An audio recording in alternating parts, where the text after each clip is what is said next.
Hey there, it's Orion Archive, and give me just a moment here, and turn that down a little bit. Welcome back to Chaos Theory, and, well, obviously I'm someplace near water. Oh, hey, there's a boat. Alright, so, today's, or rather, the subject of this one is, well, what happened yesterday afternoon and this morning concerning Intel. Because I uploaded a video yesterday where I had some very negative things to say about Raja on the Edge at Intel and how the Alchemist was GPUs were in trouble. And today we're hearing news that, or from last night, this morning, today, whatever time it is, we're hearing news that the Alchemist gaming GPUs may in fact be completely canceled. That's right, not a single one may actually hit the retail market. Not only are add-in board vendors unsure of what's going on with the chips, according to a YouTuber, Intel has some severe hardware faults with the Alchemist GPU that they decided they would fix in drivers. Now, if you're familiar with anything about AMD's history, this probably is not going to come as much of a shock or a surprise. And, okay, to pick on Vega again, and I know I pick on Vega all the time because it was such a bad architecture, and Raja, it was Raja's baby, and it never worked properly. Vega never was performance competitive against NVIDIA's offerings in terms of gaming rendering. Now, that does not mean that Vega's not computationally powerful. It is amazingly powerful for very specific computations, but being powerful in computations does not make a gaming graphics card. Being fast in games makes a gaming graphics card. And that's a very important distinction. And we kind of have to go back even further to AMD's first open source driver efforts with R300. Now, at that time, AMD's open source driver engineers kind of made this what they thought was the logical statement that the open source driver would only ever get to within 70% performance of the Catalyst driver, and then you'd just be bottlenecked by other factors of the driver.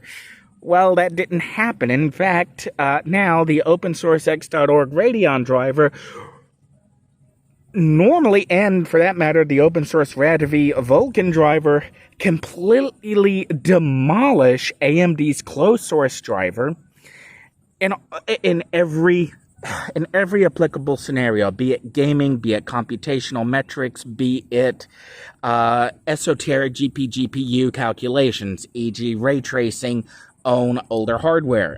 Ray tracing is now enabled, or Vulkan ray tracing is now enabled computationally on older graphic cards that the AMD official closed source driver does not support at all. So that's kind of a pretty big deal. So why did the open source community just blaze past AMD's best case projections? Well, first of all, rendering a graphic scene isn't just about setting up the triangles, applying the textures, and rendering graphics output. It's the entire front end. How do you get the graphics from the textures onto the card? How do you compile it? What commands are you compiling? What compiler are you using? By focusing on all areas that affect the ability of the hardware to operate, such as the graphics compiler, the driver, the graphics, the pre-setup that actually feeds to the driver. It's not just telling the card what the card is going to do. You're also compiling the code that the card will actually execute. By focusing on all these areas upstream and effectively downstream at the same time of the graphics card itself, and by focusing on better memory access, better memory allocation, superior bus allocation, pre-timing, scheduling, all of the deep nit-gritty details, the open source driver just blew past closed source driver. And kind of go back, AMD an ATI before it was an SGI before ATI, and ARTX out of SGI into ATI into AMD, were very good at developing a specification and then programming to that specification, but they weren't ever really good at optimizing for that specification. But you take open source developers who are getting paid to do that optimization because that's what they're getting paid to do, and of course they optimize the living daylights out of the drivers. So we'll get back to, believe me, we're getting back to Intel on this. So where we're at with AMD is AMD's had to executively and from the driver team perspective eat a lot of crow. They had a number of hard assumptions about the hardware, and in the case of AMD, because they bought ATI, who had bought ARTX, who had come out of SGI, AMD had employees who had literally built the first hardware, who had defined 3D graphics as we know it. For them to realize that they had gotten several of their assumptions just absolutely wrong from every aspect, well, that's a lot of crow to eat, but AMD ate that crow. They ate that crow. They turned around. They came back stronger. They dumped more software into open source. AMD has become an open source software powerhouse almost entirely due to the open source community handing AMD its own butt on a silver platter. I cannot undersell the importance of all the work done by the X.org driver developers that showed AMD that how they were developing driver software was just flat wrong to begin with. They had all the wrong approaches. They had all the wrong assumptions.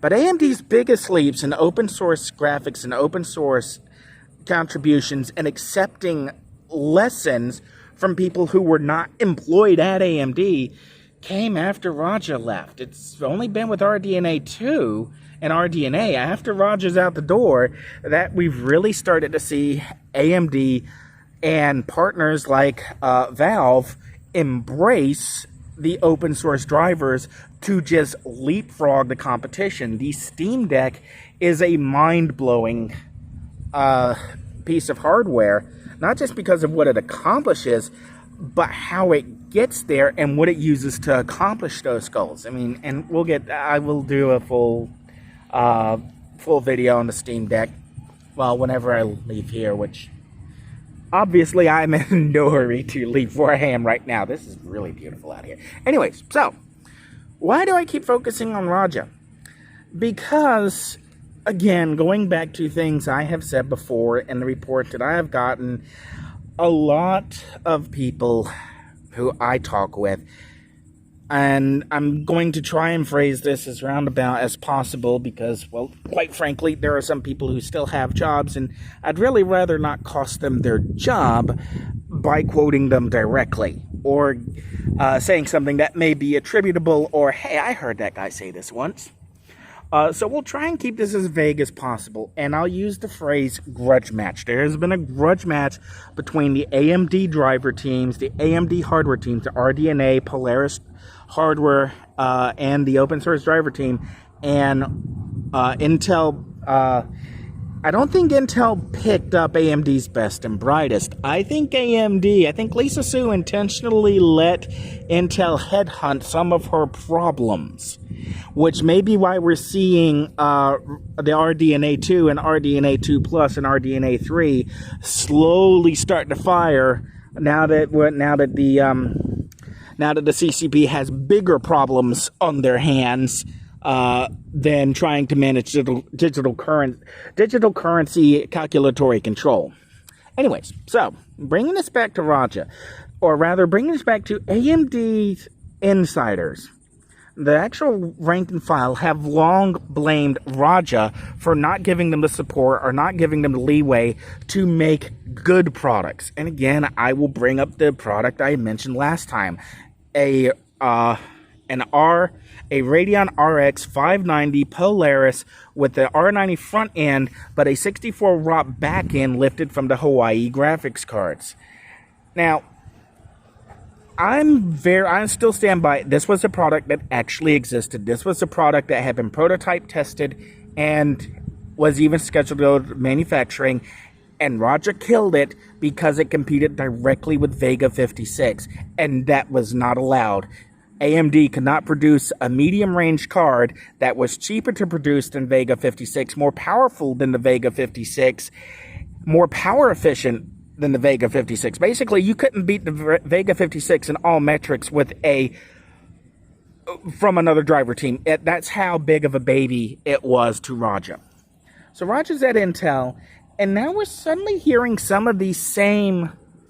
I may get rained on in a second. Look at where those clouds are moving. Anyways, so Raja's now at Intel, and now we're hearing some of the same issues. We're hearing that we're pretty sure that there was a top-tier Alchemist GPU that was supposed to go toe-to-toe with the 2070 under the component shortage, and then maybe because they had more time to work on it because of the component shortage, it may even be within shooting range of the 3070 from NVIDIA. But now that card has vanished. There's no trace of it, and suddenly we've got statements that there was no such card ever planned, and yes, there was. What happened to it? What happened to the theoretical numbers? And now we're learning that those numbers were actually entirely theoretical. They were never actually run on hardware. They were run on a simulation.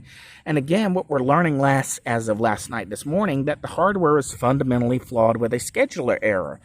And we've also learned that Raja was convinced, or someone in Intel had sold the idea, that this scheduling error could be fixed in software. This sounds a lot like Vega, where you have a computationally powerful, very powerful at crunching very specific sets of numbers, but not all that fast at gaming. Oh, we'll just fix it in software. We'll just do something in software to make this run faster, to fix our performance. Why does it sound so familiar? Oh, wait, because it is familiar. This is exactly... Sorry, the pyramid just moved and I'm not sure why. Am I that heavy? Alright, anyways. So that's kind of... It's sounding... Alchemist is sounding a lot like Vega. Like it's very good at very specific scenarios, just not at the scenario it's supposed to be good at, which is gaming. It's not a very fast gaming card. And at first I was willing to write this issue off as a factor of the drivers, that Intel was spending time focusing on DirectX drivers instead of just focusing on their Vulkan driver and just using DirectX and OpenGL to Vulkan converters and just letting the Vulkan driver do the heavy lifting and letting the converters just worry about and making sure the right calls are made. That's a far quicker way to making a great driver. But now we're learning that it's not necessarily a driver issue, it's an actual hardware fault. Now, the statement or the claim made that Intel intends to completely cancel Alchemist. They're not going to make it. They're going to can their entries into gaming GPUs. I think this is a big mistake on Intel's part. And I think it's a big mistake because there needs to be another party in making gaming graphics cards. Even if they're using an approach that's not akin to anyone else. And we don't really have an idea, since there's so little Alchemist hardware out there, we really just don't know what its approaches were to processing, how it actually processed these shaders, the back end, the raster operations. We just know so little about that. At least collectively speaking, we know very little about it compared to an AMD card where we have the specifications and can write a performance driver for it. The other thing to keep in mind is that one of the reasons why Intel got into the gaming card business to begin with is that they knew they were years behind on their processor designs. And there's been another news blurb recently, user benchmark review or something like that, where the guy who runs it has a very pro Intel slant, and even after he rigged the benchmark to give Intel wins, AMD keeps turning around and pushing out wins with new AMD hardware, forcing several backhanded compliments. Newsflash, when AMD realistically outperforms Intel in every scenario that a real person runs into, and you're creating scenarios to make Intel win, you're the one who's out of the loop. You need to knock it off. All right, so Why is Intel behind? Well, Intel's not really behind. Intel's on schedule for where Intel expected to be. Component shortages and nothing else.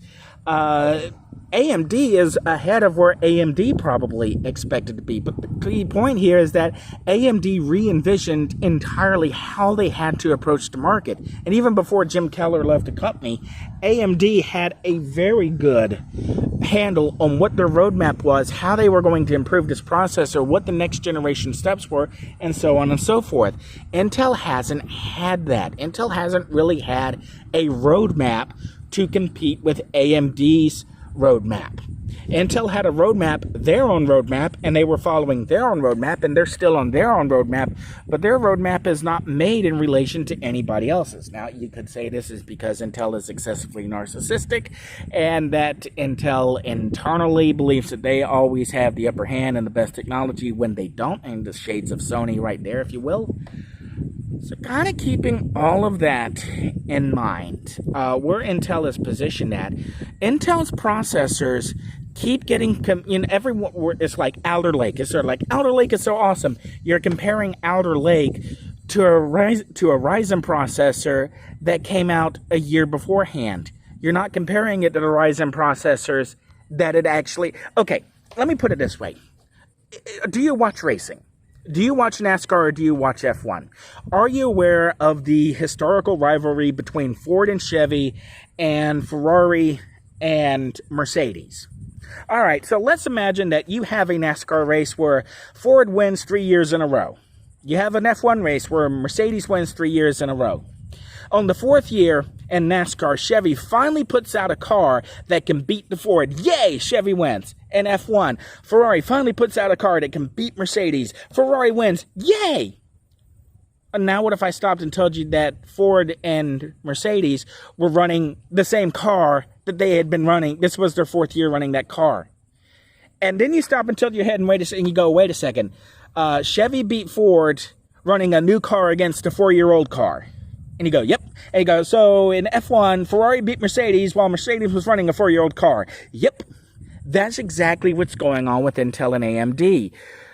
All of the Intel wins are based on hardware that was released after AMD's hardware was already on the market. I would personally be shocked if Intel's new chips, Alder Lake, whatever the next one is, Silver Lake. Maybe I'm just got lakes on mind. Actually, this is Ocean, I think. I'm pretty sure this is Ocean. Anyway, so Intel scoring out performance wins, not a big surprise. They're supposed to. They've had time to see what AMD's hardware can do, and they've optimized their hardware, and they've got it out, and it's performance competitive with the AMD parts. Great, but the AMD parts are not the parts Intel needed to be aiming for. Intel needed to be aiming for the next generation of parts, and as we're seeing again, AMD's Ryzen 7000 series are completely dominating and destroying the Intel parts. Well, duh, AMD didn't stop innovating, didn't stop designing, didn't stop iterating. And for that matter, neither did Intel. This is a performance lead that'll go back and forth, and occasionally you get a price war and the processor price will drop, and you can get a bunch of performance for not a lot of cost. Yippee woohoo, that's good for a consumer. But this is also going to go back why you need really a third player. You need someone else who can keep all the companies on their toes. And in the processor market, that third player has been ARM, MIPS, and Power. Because between those other three processors, ARM is routinely pushing on the lower end of the Athlon, where you'd expect an Athlon XP or a Celeron or a Pentium to be in today's, yesteryear's naming conventions for low-end entry-level processors. That's where ARM's picking up. And that's where you see this, like with the Apple products, where, okay, they're doing shady things with the compiler. I'm pretty sure that they're using GPGPU as part of the compiler and just not letting developers know that they're using GPGPU as part of part of the compiler. But anyways, you see that pressure from ARM, that slowly ARM is getting more cores and getting better single core performance and putting pressure on Intel and AMD. And that's the kind of pressure that Intel could potentially bring to the gaming market. Intel doesn't have to put out an ultra-wide 8K performance graphics card that runs at 700 watts and can heat your entire room. Intel just needs to put out something that can do ultra-wide QHD at 60 frames per second, sell it for $299, and I guarantee you, it doesn't matter what AMD or NVIDIA do, they're going to have to lower their prices or they're going to have to make something that's better than that. Intel doesn't have to hit the high end to have a decent market share or put pressure on the competitors. And that's, I think, what Intel lost sight of with Alchemist, and they got so buried and so deep on what Alchemist could offer that they lost the picture of, well, what product are we making? What are we intending to do with this product? Now, again, it got to come back to the question, because I get asked this occasionally. If an Intel recruiter contacted me today, this afternoon, and said, hey, we're having problems. You seem to have a better handle on what's going on than we do. You know, you want to come help us out? And my honest answer would be no. You've got too much executive overhead. You've got too many people who can't see the swamp grass for the ocean. You've got too many people who can't see the skyline for the trees. You've got too many people who lose focus. And ultimately, that's what it really comes down to, focus. Intel lost the plot. Raja lost the plot. And much like Radeon Vega, Intel Alchemist is looking entirely like a self-inflicted wound by Raja. I wish I could say otherwise. I was really kind of hoping that everything I had heard internally, externally, however you want to phrase it, I kind of wish that everything I'd heard was wrong. That Raja actually did have a good handle on what he could do, and that Alchemist would be a performance competitive gaming processor.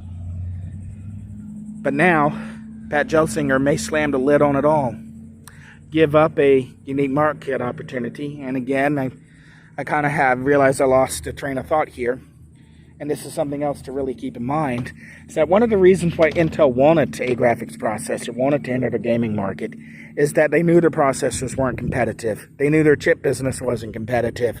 By having a gaming GPU available for sale that could at least be performance competitive in some price ranges, Intel could at least still be driving some revenue, get something coming in, have some kind of market presence, even as the core processors are slowly dwindling out. The biggest question ODM and OEMs keep getting asked time after time, every time they launch a new product that has an Intel processor, they get asked, when are you going to put out one with an AMD processor? That's the number one question every single ODM and OEM gets. It's the number one question they get in their emails. It's the number one question they get on their cell phones. When are you going to have an AMD version? And for a lot of them, they kind of go, we weren't planning on an AMD version. Well, you are now. No one wants a core processor anymore. Everyone wants Ryzen. And AMD simply can't produce enough.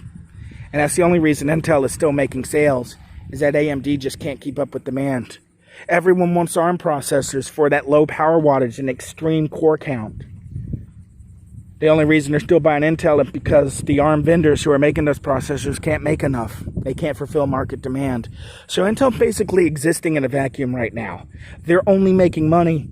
They're only selling product because their competitors cannot manufacture enough product to keep up. So Intel's just filling in the orders that can't be filled. That's not a business strategy, and it's not a business strategy at all. I'll stick with my original saying on that. That's not a business strategy. Intel needs to change course. Pat Gelsinger may have an idea on how to change that course.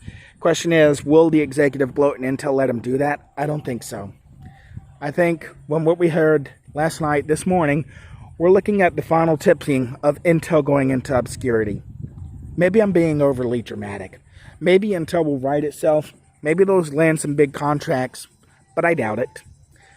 When you scrap an entire product segment, when you lead on add-in board vendors and give them no information whatsoever, You have what happened with AMD just a few years ago when they got cute with Vega cards, when they got cute with the Vega successor, when there was no Polaris to match NVIDIA's offerings. You had a glut of NVIDIA cards hitting the market, and suddenly NVIDIA was all anyone was talking about.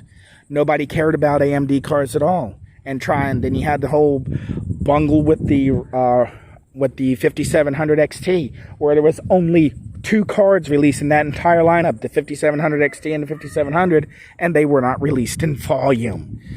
And if you got hands on one, still a great card, but there never was a well, okay, let me rephrase that, because 5500 and 5600s eventually did hit the market way later than they probably should have, and way late enough that you still just can't really find them in a retail market. And right now, the 6000 series cards, you can already find those, component shortage notwithstanding, in the retail market.